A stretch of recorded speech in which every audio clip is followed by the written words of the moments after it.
الله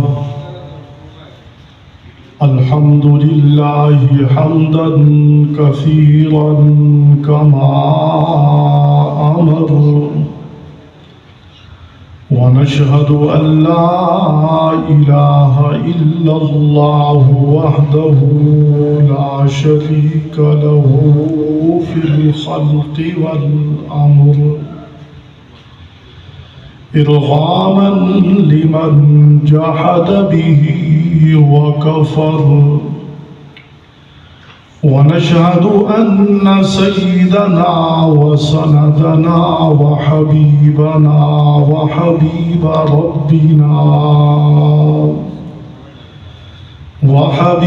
ربنا وطبيبنا وطبيب قلوبنا ومأوانا ومولانا وملجانا وقرشينا وهاشمينا محمدا عبده ورسوله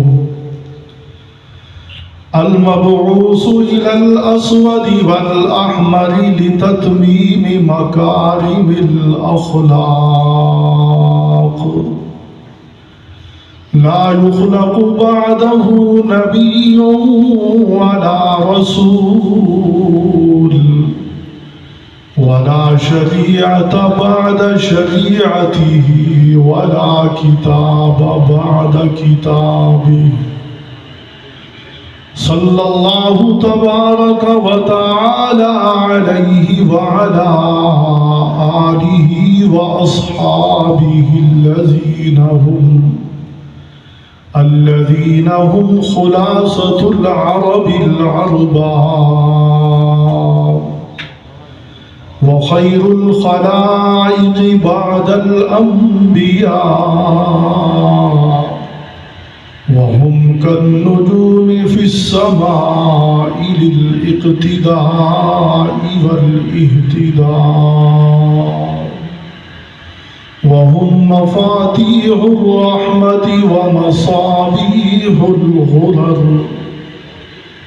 أما بعد فأعوذ بالله من الشيطان الرجيم بسم الله الرحمن الرحيم ولنبلونكم بشيء من الخوف والجوع ونقص من الأموال والأنفس والثمرات وبشر الصابرين الذين إذا أصابتهم مصيبة قالوا إنا لله وإنا إليه راجعون أولئك عليهم صلوات من ربهم ورحمة وأولئك هم المهتدون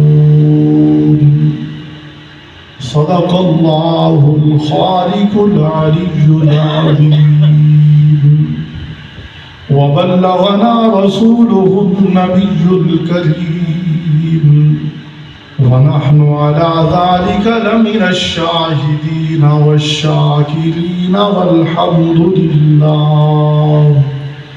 والحمد لله رب العالمين يا رب صل وسلم دائما أبدا على حبيبك خير الخلق كلهم صدر شریف پڑھیں اللهم صل على سيدنا محمد النبي الأمي وعلى آله وسلم تسلیما میرے انتہائی واجب الاحترام معزز بزرگوں اور نوجوان ساتھیوں، آج کا یہ ہمارا اجتماع ایک ایصال ثواب کے حوالے سے ہے، اور ایصال ثواب جو ہمارے بزرگ دنیا سے چلے جاتے ہیں وہ ان کی ضرورت ہوتی ہے اور ہمارا حق بنتا ہے۔ جب کوئی بندہ دنیا سے چلا جاتا ہے تو اس کی حالت وہ ہوتی ہے کہ جیسے کوئی من تارا آدمی دریا کے اندر چلا جائے جس کو تیرنا نہیں آتا، اور وہ جب ایسے پانی میں پہنچتا ہے کہ جو اس کے سر سے اوپر ہو تو پھر وہ وہاں ڈبکیاں لے رہا ہوتا ہے، اسے تیرنے کا طریقہ نہیں آتا، وہ کسی آسرے کا محتاج ہوتا ہے کہ مجھے کوئی آ کر آسرا دے، کوئی لکڑی ڈالے، کوئی یہاں گیلن ڈالے، کوئی میرا بازو پکڑ لے۔ تو جو آدمی دنیا سے چلا جاتا ہے وہ ایسے ہی محتاج ہوتا ہے جیسے یہ آدمی دریا کے اندر محتاج ہے۔ تو اب جو ہمارے متوفا دنیا سے چلے گئے ہیں اب ان کو ایسے ہی ضرورت ہے۔ اب اگر ہم ان کے ساتھ یہ تعاون کرتے رہیں گے تو امید یہ کرتے ہیں کہ ہمارے پچھلے بھی ہمارے ساتھ کچھ تعاون کریں گے۔ اگر ہم ان کو ویسے ہی چھوڑ دیں گے تو جیسے کریں گے ویسے بھریں گے۔ تو ایصال ثواب کے وہ ہر وقت محتاج رہتے ہیں، اور ایصال ثواب کی مختلف صورتیں ہیں۔ سب سے بہترین صورت یہ ہے کہ قرآن حکیم پڑھ کر ان کو ایصال ثواب کیا جائے، نوافل پڑھ کر ان کی روح کو بخشا جائے۔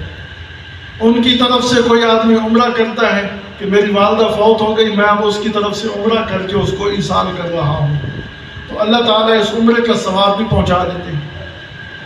اور ایصال ثواب کا بندہ اگر خود اہتمام کر کے جائے تو یہ سب سے افضل ہے۔ کسی کو پکڑ کر بندہ نیکی پر لگا دے، اب آدمی چلا گیا، وہ جب تک نیکی کرتا رہے گا وہ مرنے کے بعد بھی اس کو ثواب پہنچتا رہے گا۔ ایک آدمی کسی کو قرآن مجید پڑھا دیتا ہے، اب وہ چلا گیا دنیا سے، پیچھے پڑھنے والا قرآن پڑھتا رہے گا، اس کی قبر پر اللہ کی رحمتیں اترتی رہیں گی۔ ایک آدمی کسی کو پکڑ کر نمازی بنا دیتا ہے، جیسے تبلیغ والے ہمارے بھائی محنت کرتے ہیں، آؤ بھائی مسجد کی طرف آ جاؤ، نماز کی طرف آ جاؤ، اللہ کی طرف آ جاؤ۔ اب ان کے کہنے سننے سے کوئی ایک نمازی بن گیا، اب یہ چاہنے والا چلا گیا، اب اس کا کھاتا کھلا ہے، اس کو جو ہے نا ایصال ثواب ہوتا رہتا ہے۔ قیامت کے دن کچھ لوگ ایسے پیش ہوں گے کہ جن کے نامہ اعمال میں اتنے بڑے اعمال ہوں گے کہ جو انہوں نے کیا نہیں ہوں گے، حیران ہوں گے، دفتر کھل جائیں گے نیکیوں کے۔ اللہ سے پوچھیں گے، یا اللہ ہم نے تو زندگی میں کوئی عمرہ نہیں کیا، ہم نے تو زندگی میں کوئی حج نہیں کیا، ہم نے تو زندگی میں اتنے قرآن پڑھے نہیں، ہم نے تو زندگی میں اتنے نوافل پڑھے نہیں جو ہمارے کھاتے میں لکھے جا چکے ہیں۔ تو اللہ تعالیٰ فرمائیں گے بے شک تم نے یہ کام نہیں کیے، لیکن تم نے ایک آدمی کو پکڑ کر مسجد تک لائے، اس کو نماز سکھائی، اس کو قرآن سکھایا، اب وہ پڑھتا رہا، وہی آدمی عمرے پر چلا گیا، تیرے کہنے سے اس کا نیکی کی طرف رخ بدلا، اب جو اس نے نیک عمل کیے ہم نے تیرے کھاتے میں ڈال دیے۔ تو یہ اپنی زندگی میں ہم خود کر سکتے ہیں۔ تو جب تک وہ کھاتا وہ آدمی کرتا رہے گا، ہو سکتا ہے وہ آگے کسی اور کو لگا دے، تو جب تک وہ کام سلسلہ در سلسلہ چلتا رہے گا ہمارا نامہ اعمال کھلا رہے گا، اللہ تعالیٰ نامہ اعمال میں نیکیاں درج کرتے رہیں گے۔ تو ایصال ثواب کا ہم خود بھی اہتمام کر سکتے ہیں۔ اسی طرح کوئی بندہ اپنے بعد نیک اولاد چھوڑتا ہے، نیک اولاد کی ہر نیکی میں والدین کا برابر حصہ ہوتا ہے، ہر نیکی میں والدین برابر شریک ہوتے ہیں، کیونکہ والدین نے ان کو نیک بنایا، نیک راہ سکھلایا، اب اس کے بعد وہ نیکی کر رہا ہے، والدین کا کھاتا کھلا ہوا ہے۔ اسی طرح استاد بچوں کو پڑھاتا ہے، استاد کا نامہ اعمال کھلا ہوا ہے۔ تو یہ ہم خود بھی اپنی زندگی کے اندر ایصال ثواب کا اہتمام کر سکتے ہیں۔ تو اس لیے ہم کہتے ہیں کہ اپنے بچوں کو نیکی سکھلاؤ کہ بعد میں وہ نیکی کریں گے، اس نیکی کا صلہ اللہ ہمیں عطا کرتا رہے گا۔ تو اللہ تعالیٰ ہم سب کو اپنے والدین اعزاء و اقارب کے لیے ذخیرہ آخرت بنائے۔ کوشش کرنی چاہیے کہ جو لوگ دنیا سے جا چکے ہیں ہم ان کے لیے ایصال ثواب کا ذریعہ بنیں. ہم بعد میں ایسے کام کریں کہ ان کے لوگ ان کے بارے میں کہیں کہ ماشاءاللہ انہوں نے اپنی اولاد کو بڑی اچھی تربیت دی تھی، اولاد کو بڑی اچھی راہ پر لگایا تھا کہ آج ان کی اولاد بڑی نیکی کر رہی ہے، والدین کے کھاتے کھلے ہوئے ہیں. ایک واقعہ بار بار سامنے آتا ہے. ایک آدمی مٹھائی کی دکان لگاتا تھا اور وہ مٹھائی کی دکان پر گھر سے مٹھائی بنا کر جاتا اور وہاں بیٹھ جاتا. ایک اللہ والے نے خواب دیکھا. اس خواب کے اندر قبرستان کے اندر وہ دیکھ رہا ہے کہ قبرستان کے اندر قبریں کھلی ہوئی ہیں اور سب قبروں والے وہ اٹھتے ہیں اور کچھ چیز چن رہے ہیں، کچھ چیزیں وہ چن رہے ہیں. اب وہ حیران ہوا کہ سب یہ کچھ نہ کچھ چن رہے ہیں اور ایک آدمی جو ہے نا وہ قبرستان میں سے اپنی قبر سے نکلتا ہے اور کرسی پر بڑی ٹھاٹھ کے ساتھ بیٹھا ہے. وہ حیران ہوا. اب اس آدمی نے اس سے پوچھا جو کرسی پر بیٹھا ہے، میاں صاحب باقی سب تو قبرستان کے اندر چن رہے ہیں اور تو بڑے مزے سے بیٹھا ہے. اس نے کہا ہاں میں بڑے مزے سے بیٹھا ہوں کہ میرا بیٹا ہے وہ گھر سے مٹھائی بنا کر لے جاتا ہے اور دکان پر پہنچتا ہے اور وہاں جا کر وہ مٹھائی تقسیم کر رہا ہوتا ہے، لوگوں کو بیچ رہا ہوتا ہے، اپنا اس کا کاروبار ہے. لیکن جب وہ بیچنے سے فارغ ہوتا ہے قرآن کھول لیتا ہے اور شام تک ایک ختم کا قرآن مجید کا کر لیتا ہے اور شام کو مجھے ایصال ثواب کر دیتا ہے. اب وہ ڈائریکٹ ایک ختم مجھے پہنچ رہا ہے، مجھے کوئی ضرورت نہیں ہوتی. اس نے پوچھا کہ یہ باقی لوگ کیا چن رہے ہیں؟ کہنے لگا کہ باقی لوگ یہ چن رہے ہیں جو مسلمان کہتے ہیں نا کہ یا اللہ اس کلام کا ثواب ہمارے ساتھ اعزا و اکرام کو پہنچا دے، پورے مسلمانوں کو پہنچا دے. تو وہ تھوڑا تھوڑا ثواب جو ان کے حصے میں ہوتا ہے نا وہ چن رہے ہوتے ہیں. تو یہ ہوتا ہے اولاد کا فائدہ. اولاد اگر خوش نصیب ہو تو والدین کے لیے وہ ذریعہ آخرت بن جاتی ہے، ذخیرہ آخرت بن جاتی ہے. تو یہ میرا موضوع نہیں ہے، یہ ایصال ثواب کے حوالے سے بات کر رہا ہوں. تو ایصال ثواب کے کئی طریقے ہیں. ان طریقوں میں سے ایک طریقہ عبادت کر کے ان کو ایصال کرنا. خود بھی بندہ کر سکتا ہے، یہ اللہ تعالیٰ کا غیبی نظام ہے، بہت بڑا غیبی نظام ہے اللہ تعالیٰ کا، انسان کی سمجھ سے باہر ہے. جتنے بھی اس کائنات کے اندر مخلوقات ہیں اللہ تعالیٰ کا علم ان پر محیط ہے، یہ ہمارا عقیدہ ہے. اور جو مخلوق جس وقت جو کر رہی ہے اللہ تعالیٰ کے علم میں ہے.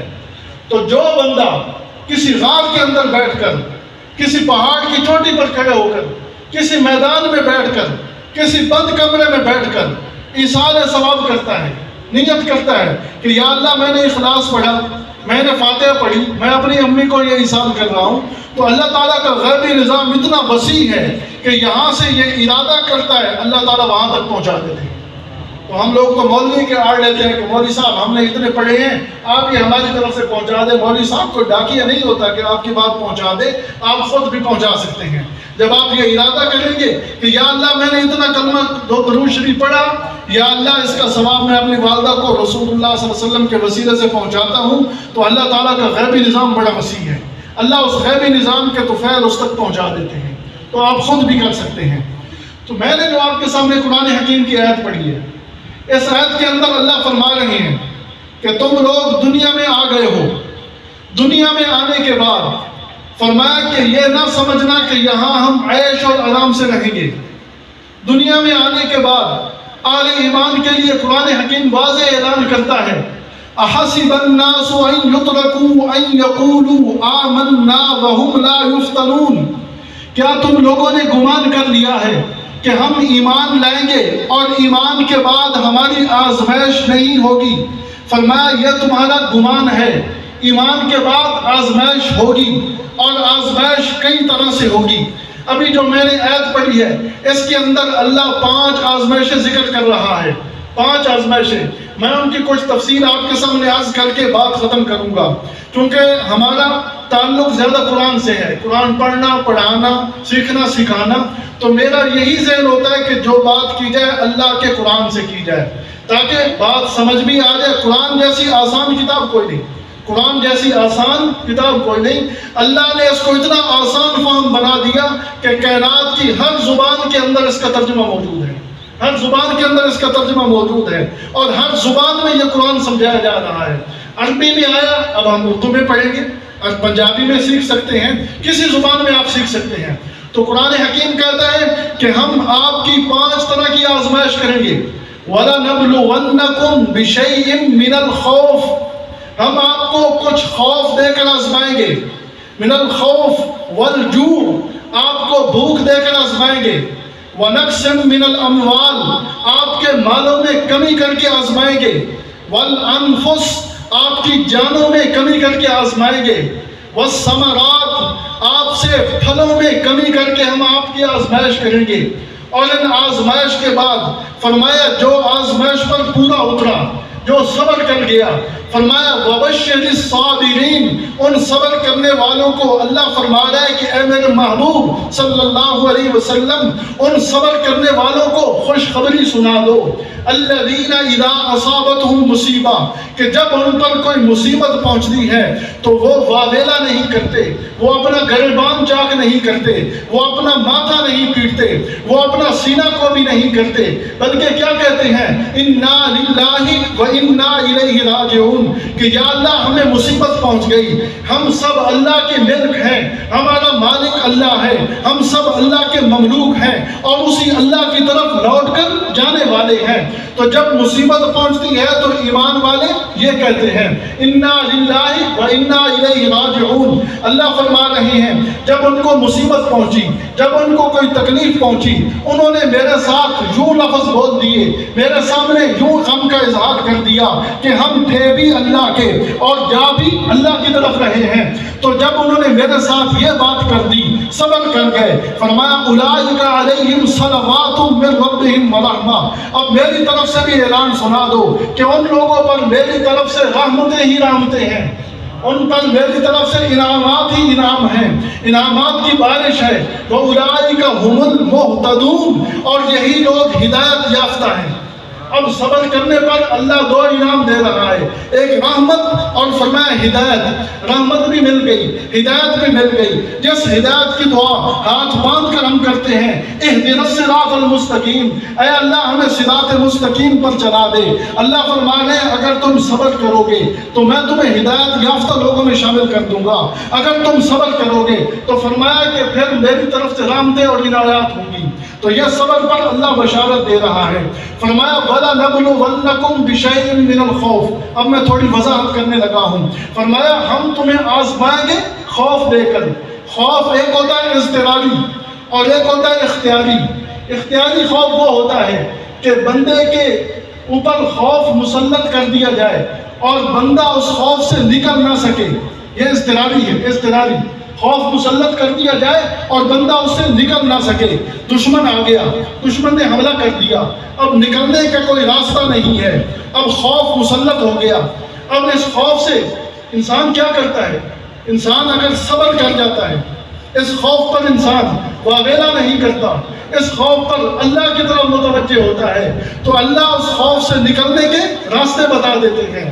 یہ خوف مسلط ہوا سب سے پہلے رسول اللہ صلی اللہ علیہ وسلم پر، جب بیر 1400 تلواریں لے کر کھڑے ہیں، ہجرت کی رات 1400 تلواریں لے کر بیر کھڑے ہیں اور سب اپنی برادری کے ہیں، سبھی دشمن ہیں، دشمنی کرنے کے لیے بیر آ گئے۔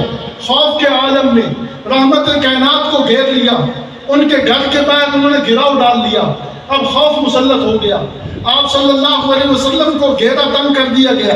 اب آپ صلی اللہ علیہ وسلم نے کیا کہا؟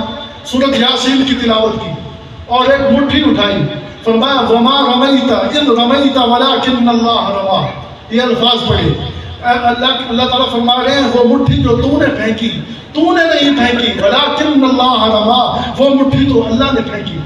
سورۃ یاسین کی تلاوت کی اور یوں پھونک مارا، پھونک مار کر جیسے پھونک مارا تو سب کی آنکھوں میں پہنچانے والا اللہ، اس نے پہنچا دیا۔ یہ خوف لے کر آئے، اللہ نے راستہ نکال دیا، کیوں کہ متوجہ اللہ کی طرف ہوئے۔ یہ اضطراری خوف ہے اور یہ خوف فرمایا کہ انسان پر مسلط کر دیا جاتا ہے۔ ایک دن ایسا ہوا، ایک صحابی رسول کو ابو جہل نے پکڑ لیا، آپ صلی اللہ علیہ وسلم ہجرت کر کے چلے گئے ہیں، پکڑ کر کہتا ہے کہ تجھے پتا ہے کہ تو جو اس مقام پر پہنچا ہے میں پہنچانے والا ہوں، کیسے؟ تجھے کاروبار میں نے بنا کر دیا، یہ کاروبار میرا ہے، اگر تو محمد کا امتی بن گیا ہے تو یہ سب کو چھوڑ دے۔ اس نے کہا لے جا اپنا کاروبار، لے جا اپنی دکان، جو تو نے مجھے سیٹ بنایا ہے یہ سب کچھ اپنے پاس لے جا۔ اچھا، اس نے کہا ٹھیک ہے، دوسری بات بھی سن، تیری شادی میں نے کروائی تھی، فلاں قبیلے میں گیا تھا تیرے لیے رشتہ مانگنے کے لیے، اب رشتہ میں نے تجھے لے کر دیا، لہذا اب یہ بیوی بھی میرے حوالے کر، تیرے بچے جو پیدا ہوئے ہیں یہ میری وجہ سے پیدا ہوئے ہیں، اگر میں تیری شادی نہ کرواتا تیرے یہ بچے پیدا نہ ہوتے، لہذا یہ بچے بھی میرے حوالے کر۔ اس نے کہا یہ تو میری عزت کا معاملہ ہے، مشکل ہے۔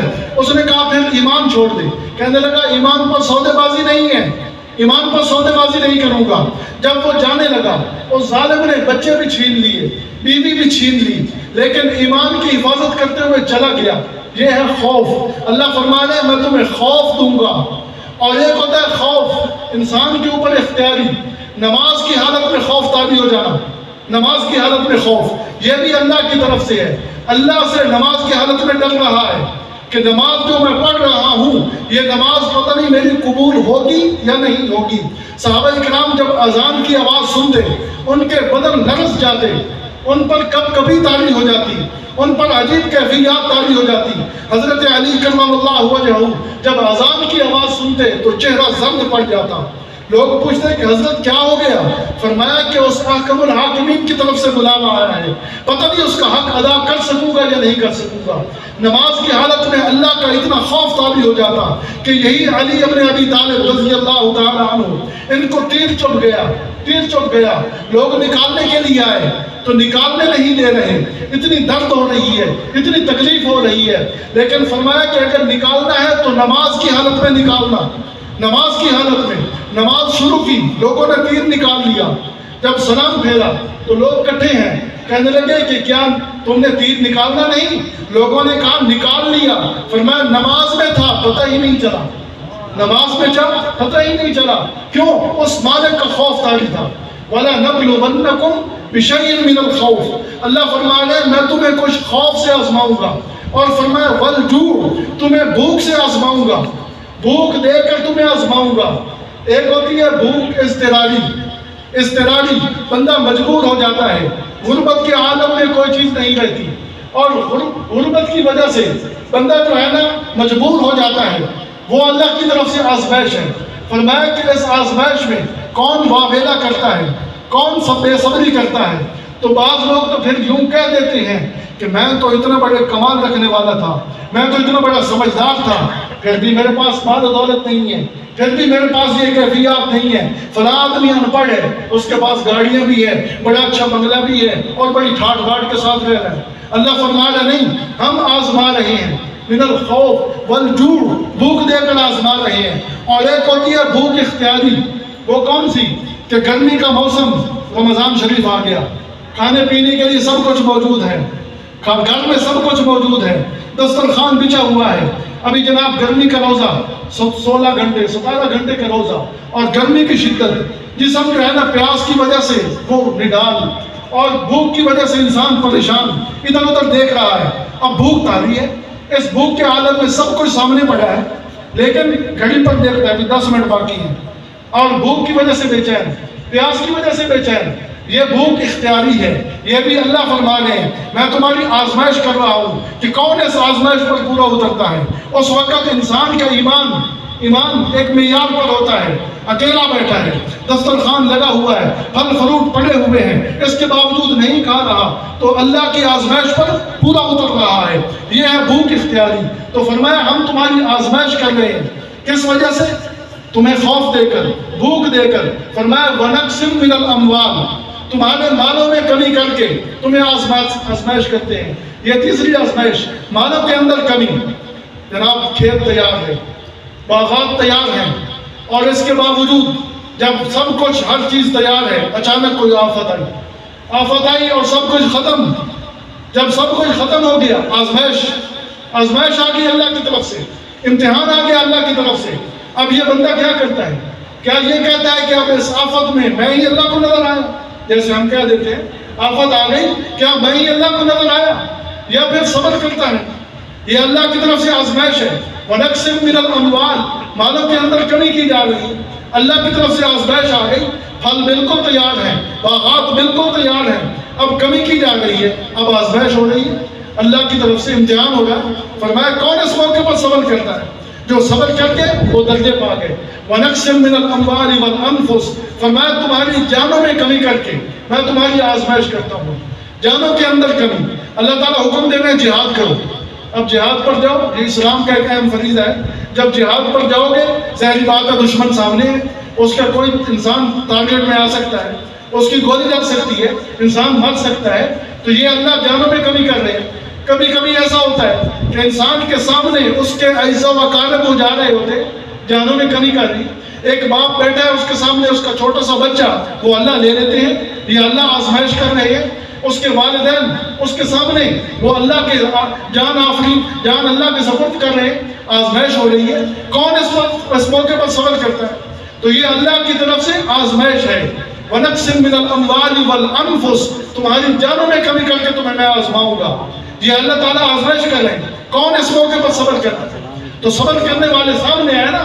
اللہ فرماتے ہیں، اور صبر ہوتا ہے اول عالم ہے. جب کوئی مصیبت آئی فوراً بندہ صبر کر دیا. اگر اس وقت واویلا شروع کر دیا، بعد میں تو صبر آ ہی جاتا ہے نا. بعد میں تو صبر آ ہی جاتا ہے. صبر تو ہوتا ہے اول عالم ہے. حدیث پاک کے اندر آتا ہے کسی بندے کا بچہ فوت ہو جائے اور وہ بچہ فوت ہونے کے بعد صبر کر جائے، صبر کر جائے. اللہ تعالیٰ فرشتوں سے پوچھتے ہیں کہ اے میرے فرشتوں، تم اس وقت موجود تھے، میرے اس بندے کا بچہ فوت ہوا، اس نے کیا کہا؟ تو وہ فرشتے کہتے ہیں کہ یا اللہ تو سب کچھ جانتا تو ہے، ہم سے کیا پوچھنا ہے؟ تو اللہ تعالیٰ فرماتے ہیں میں نے پوچھنا ہے بتاؤ مجھے سب کچھ معلوم ہے، میں نے پوچھنا ہے بتاؤ مجھے. فرشتے کہتے ہیں کہ یا اللہ اس بندے نے کہا الحمدللہ، الحمدللہ، دیا ہوا بھی اسی کا تھا، لے بھی اسے نے لیا، الحمدللہ.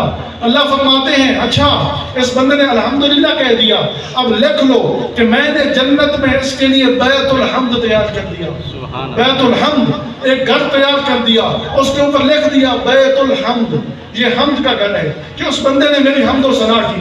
پھر یہ جو بچے بچپن میں فوت ہو جاتے ہیں، حدیث پاک کے اندر آتا ہے کہ قیامت کے دن جب نفسا نفسی کا عالم ہوگا، ہر بندہ اپنے پسینے میں شرابور ہوگا، ہر بندہ اپنے اعمال نامے میں پھنسا ہوا ہوگا. تو جب ان بچوں کے والدین اپنے نامہ اعمال میں پھنسے ہوئے ہوں گے تو یہ بچے اٹھ کر آئیں گے، اپنے والدین کو لپٹ جائیں گے. والدین کو لپٹ کر یا اللہ یہ کیا ماجرا ہے؟ چھوٹے چھوٹے بچے جب تو نے لیا تھا تو ان کو والدین کی پہچان نہیں تھی. فرمایا ہاں میں نے خود پہچان کرا دی. والدین کو لپٹ گئے. اللہ پوچھیں گے ہاں بھائی کیا چاہتے ہو؟ کہیں گے یا اللہ ہم جنت میں اور یہ جہنم میں، یہ کیسے؟ یہ جہنم میں جائیں اور ہم جنت میں، یہ کیسے؟ یا اللہ یا پھر ہمیں بھی جہنم میں ڈال دے یا پھر ان کو بھی جنت میں بھیج دے. اللہ فرمائیں گے میں تو عادل ہوں، عدل کرنے والا ہوں، انصاف کرنے والا ہوں. میں کسی کو بے قصور جہنم میں کیوں بھیجوں؟ تم تو معصوم ہو، چھوٹے بچے ہو، میں تمہیں جہنم میں کیوں بھیجوں؟ فرمایا یا اللہ اگر جہنم میں ہمیں نہیں بھیجتا تو دنیا میں تو نے ان کو آزمایا تھا، ہمیں چھین لیا تھا، ہمیں لے لیا تھا، یہ روتے رہے، صبر تو آ گیا، روتے رہے، لیکن انہوں نے تیری تعریف بھی کی. جب ہم دنیا سے رخصت ہوئے تیرا نام پکارا الحمدللہ. تو یا اللہ اس صبر کے بدلے یا اللہ میرے بھی نواز دے. تو جو والدین جہنم میں جا رہے ہوں گے ان چھوٹے بچوں کی سفارش سے اللہ جنت میں داخل کر دے گا. اتنا بڑا انعام عطا فرمائے گا. تو صبر ہوتا ہے اول عالم. جناب رسول اللہ صلی اللہ علیہ وسلم کا 1.5 یا 2.25 سال کا بچہ جناب ابراہیم، ان کا نام ہے ابراہیم، حضرت ماریہ قبطیہ کے بدن سے، وہ 1.5 سال کا یا 2 سال کا رحمت کائنات صلی اللہ علیہ وسلم کی گود میں انہوں نے جان اللہ کے حوالے کر دی. اب آپ صلی اللہ علیہ وسلم جو پوری کائنات سے بڑے صابر ہیں، پوری کائنات سے بڑے صابر، آنکھوں سے آنسو جاری ہو گئے، آنکھوں سے آنسو بہنے لگے. صحابہ کرام حیران ہوئے، یا رسول اللہ آپ بھی رو رہے ہیں، آپ بھی رو رہے ہیں. فرمایا ہاں والعین تدمع، آنکھیں تو رو رہی ہیں اور آنکھوں کا کام ہے رونا، لیکن ہم زبان سے وہی کہیں گے جو اللہ نے ہمیں حکم دیا ہے. ہم زبان سے وہی کہیں گے جو اللہ نے ہمیں حکم دیا ہے. اللہ نے کیا حکم دیا ہے کہ کہو انا للہ و انا الیہ راجعون. ہم تو زبان سے یہ کہہ رہے ہیں. تو جو آنکھوں سے آنسو نکل آتے ہیں یہ تو انسان کے بس میں نہیں ہوتے نا. غم کرنا یہ تو انسان کے بس میں نہیں، لیکن غم میں آپے سے بہر ہو جانا یہ تو انسان کے بس میں ہے نا. تو اللہ تعالیٰ سے منع فرما رہے ہیں. جب گھر میں تشریف لے گئے جناب ماریہ قبطیہ، وہ بہت پریشان ہے، رو رہی ہیں. آپ صلی اللہ علیہ وسلم نے فرمایا کیوں رو رہی ہو؟ فرمایا کہ مجھے بچہ یاد آ رہا ہے. فرمایا کہ اگر تو چاہتی ہے، اگر تو چاہتی ہے تو میں تجھے بچہ دکھلاؤں. حیران ہو گئی کہ میرا بچہ کیسے دکھلاؤں گے؟ فرمایا کہ اگر تو چاہتی ہے تجھے دکھلاؤں کہ تیرا بچہ اس وقت جنت کے اندر حوروں کی گود میں پڑا ہے اور وہیں سے دودھ پی رہا ہے. حضرت ماریہ قبطیہ نے سوچا کہ اگر میں دیکھ لوں تو بات تو اچھی ہے، دیکھ لوں بات تو اچھی ہے، لیکن ایمان نے فیصلہ کیا کہ جب آپ نے فرما دیا تو اس فرمانے کے بعد دیکھنے کی کوئی حاجت نہیں ہے. تو پھر انہوں نے کہا نہیں، جب آپ نے فرما دیا تو وہ واقعی کھیل رہا ہے، واقعی کھیل رہا ہے. عورتیں آ گئی، جب تجھے تیرا خامد کہہ رہا ہے کہ میں تجھے دکھلاؤں، وہ تو دعا کرتے اللہ سارا پردے ہٹا دیتے، تو پھر آپ دیکھ لیتی نا، آپ دیکھ لیتی. کہنے لگی کہ اگر میں دیکھ لیتی تو میرا ایمان کہاں رہتا، میرا ان کی زبان پر اعتماد کہاں رہتا، میرا ایمان کہاں رہتا؟ تو میرا ایمان نے یہ فیصلہ دیا نا، جب کہ رحمت کائنات فرما رہے ہیں کہ جنت میں کھیل رہے ہیں تو وہ کھیل ہی رہے ہیں. اگر میں کہتی دکھلا دو دیتے، لیکن ایمان بالغیب کدھر رہتا؟ تو رحمت کائنات خود اتنے غمگین ہو گئے، خود اتنے پریشان ہو گئے. تو اللہ کیا فرما رہے ہیں؟ ہم تمہاری جانیں لے کر تمہیں آزمائیں گے، تمہاری جانیں لے کر تمہاری آزمائش کریں گے. اور فرمایا والثمرات، تمہارے پھلوں میں کمی کر کے تمہیں آزمائیں گے. اور پھر پھلوں میں کمی کر کے آزمائش کے بعد جو بندہ پھر صبر کرتا ہے، فرمایا وبشر الصابرین، ان صبر کرنے والوں کو بشارت دیجیے.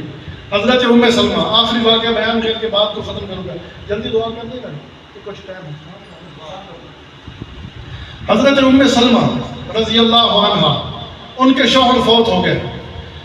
جب فوت ہو گئے تو بہت غمگین تھی. ظاہری بات ہے کہ شوہر ایک بیوی کا بہت بڑا سہارا ہوتا ہے. اس بیوی کی ساری دنیا چلی جاتی ہے، وفادار بیوی کے جب اس کا شوہر چلا جاتا ہے. تو آپ صلی اللہ علیہ وسلم کے پاس غم کی حالت میں آئی.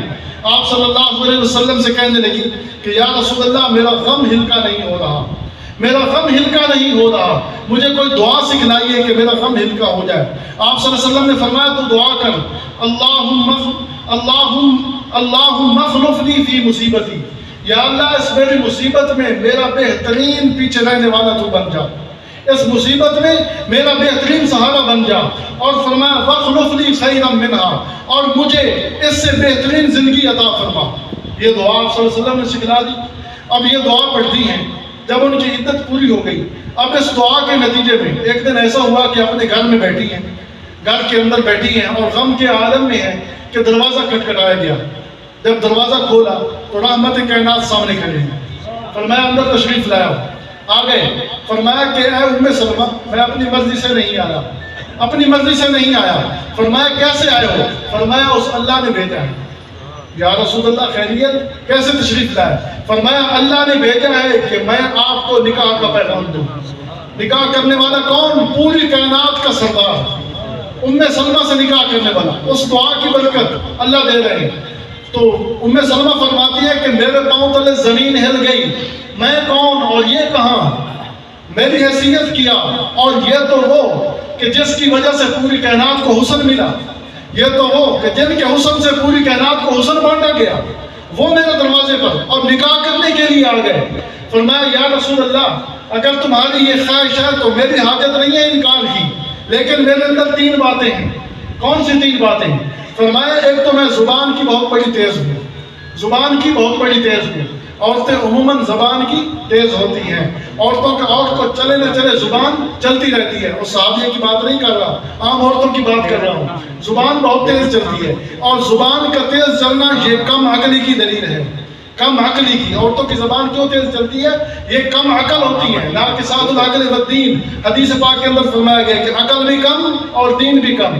عقل کے اعتبار سے بھی ناقص اور دین کے اعتبار سے بھی ناقص. اگر ان کا عقل کامل ہوتا تو اللہ کوئی نبی بنا کے بھیج دیتے. عقل ان کا کامل نہیں ہوتا، اس لیے ان کی زبان چلتی رہتی ہے. اور شوہروں کو کیا حکم ہے کہ برداشت کرو، برداشت کرو، ان کی زبان برداشت کرو. شوہر اس کو کہتے ہیں عشیر. عشیر حدیث پاک کے ذہن میں آ گئی.